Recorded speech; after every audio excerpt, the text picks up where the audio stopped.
ครับแบบใดหลวงตาที่ทำกับ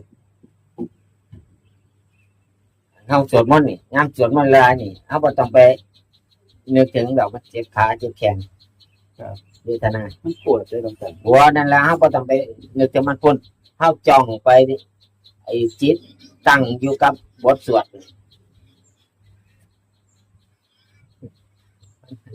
มันก็สิลืมมันก็หลวงตามันลืมมันเฮาไปเฮายันบทสวดบ่ถึงมันลืมไปเลยบัดนี้มันปวดอยู่เฮานั่งนี่มันปวดแต่ว่าเฮาบ่ไปนึกถึงมันนึกถึงแวบนึงว่ามันปวดเฮาก็ไปสนใจการสวดบัดนี้เฮาสวดจบแล้วบัดนี้มันนึกถึงมันมันเย็นจ่อยบ่ปวดที่จริง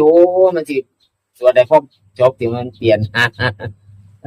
ใช่นี่โดนบ่หลวงตาที่ไหนใช่เวลาโดนบ่โดนแต่ว่ามันก็โดนอยู่แต่ว่าอยู่ที่ไอ้จิตเฮาอยู่ที่ขันติเฮานำครับคือขันเฮา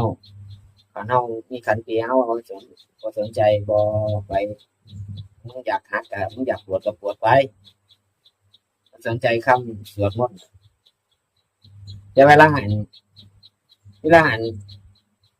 นั่งสมาธิเฮาสวดเร็วๆภาวนาเร็วๆว่าพุทโธอะพุทโธธัมโมสังโฆพุทโธธัมโมสังโฆบอกเร็วๆบอกเร็วบ่ต้องไปตามลมหายใจดอกมันซ่ามันก็สิจิตมันก็สิแล่นแวบออกไปผมว่าเป็นแบบนั้นแหละคิดเนาะความคิดเนาะคิดนั่นแหละคิดไปเรื่อยไหม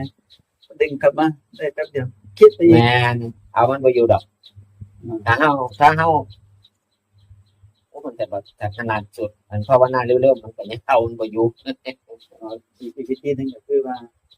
ใส่ทำไวๆไวๆเอาบ่ต้องไปตามลมหายใจพู